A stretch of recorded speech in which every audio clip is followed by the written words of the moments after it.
Whenever you're ready, we can roll the Andrew Yang video.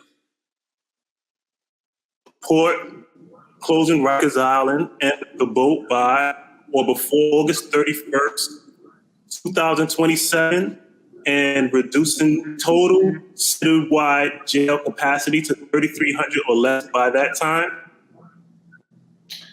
I support closing Rikers Island as soon as we can. It's a stain on the sea. It's inhumane.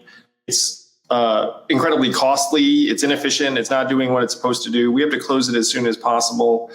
And we have to do everything we can to see to it that not a single person that should not be in our jailing system is there, which would reduce the number. It's tough for me to commit to when we can get this done by, but we need to get it done. We need to get it done as quickly as possible. And I'm committed to doing just that. So how will you address dangerous and dehumanizing conditions on Rikers Island and in existing borough jails? Well, first there's Rikers, and the conditions in Rikers are deplorable. So the way to improve it is by trying to close Rikers as quickly as possible and get people out. No, so that has the mission goal. Not thrilled that the city council is now investing in Rikers for a different purpose, which makes perfect sense to me. And then when any new jail is built in the boroughs, we have to make it a dramatic leap forward in terms of the conditions, the environment, the cultures, the treatment. I mean, the goal should be to have jails that reflect our values, and Rikers does not do that. Hopefully the new jail will better represent what New York is about, where our people are concerned. You said before that you believe the current plan to demolish the jails did not have a lot of community engagement. I was there when the Lippman Commission began taking public comments from all 5 boroughs in 2016 and 2017. And the URLA process, which certified the current plan, also had public hearings from the community boards, borough president, council. So what do you mean when you say there was not enough community engagement, and what would you change about that process? It did go through a very arduous process. There were a lot of people who had every opportunity to make their voices heard. My experience with it has frankly been well after that process, where when I walk around to communities now, essentially, or like the last number of weeks, people will say, hey, we have this issue with this location or the height or the nature of the structure. And so you're correct that there was a very thorough process, and I appreciate everyone who helped drive that forward. A lot of incredible activists like yourself, Darren, made it happen.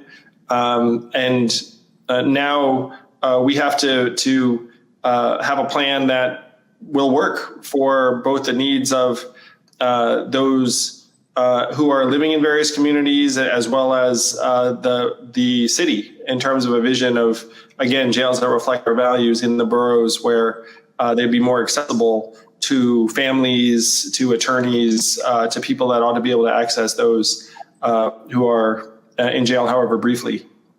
Do you support moving forward with the Renewable Rikers Plan? Yes, I love the Renewable Rikers Plan. What a way to reverse the usage of an environment. Right now, again, it's this stain on the city in many respects. And so if it can become a bastion of a renewable economy, that would be tremendous. And I love the vision for it. As of January 2021, the population has risen above 5,400 people in custody. How will you, as mayor of New York City, reduce the average daily jail population during your first year in office? Well, the first thing we need to do is decriminalize things that aren't really hurting people or the public interest so much. So I'm committed to decriminalizing sex crime as one example. I've committed to decriminalizing possession of opiates for personal use, not to sell or traffic or to profit from. We have to focus on the things that actually genuinely concern our own public safety. And so if we do this right, then there'd be fewer people being thrown in jail for certain types of crimes and offenses. We need to invest in our mental health resources because a lot of the people who are in jail right now actually shouldn't be in jail. They should be in a mental health facility getting the kind of therapy or medication that they need. So we need to dramatically increase the number of psych beds and resources. I've committed to increasing psych beds by 20%. I actually think we should go higher than that. But the psych bed supply has been going the wrong direction for a number of years now.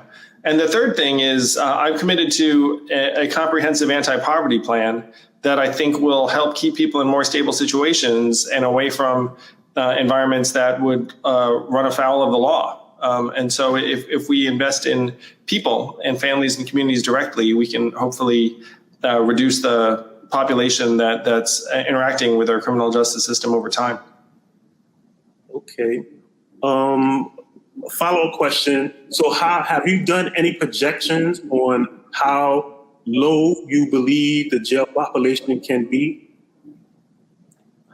Well, if the estimates are correct around the proportion that belong in mental health facilities, then it would significantly impact the number of people that are heading into the jailing system.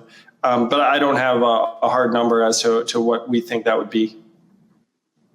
That would be something, because right now the plan is for a max of 3,300 in the borough-based plan. So I'm just wondering if some of the things that you implement will have a much more reduction in this population side. But probably go get back with your campaign with that. How will your administration continue to significantly reduce the number of women in detention? Well, first, they shouldn't be on Rikers. I mean, that's one problem. If it was in another facility that was in one of the boroughs, it would be less of an issue. And we should be certain treating those who might have distinct needs if they were transgender in a specific environment. I mean, that's something that should never be taking place on Rikers. That's for sure.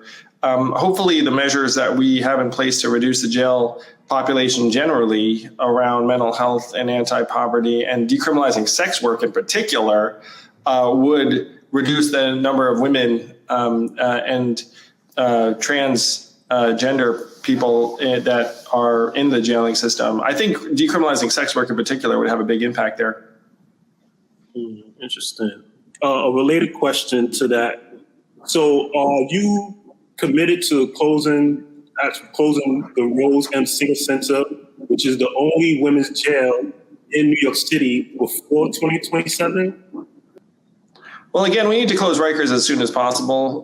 It seems like there's an opportunity there to close the women's jail even sooner because you're talking about a population in the low hundreds. And so if you had any facility that was appropriate in the boroughs, then that could be the first change you make. And that would be tremendous. I would love to do that first.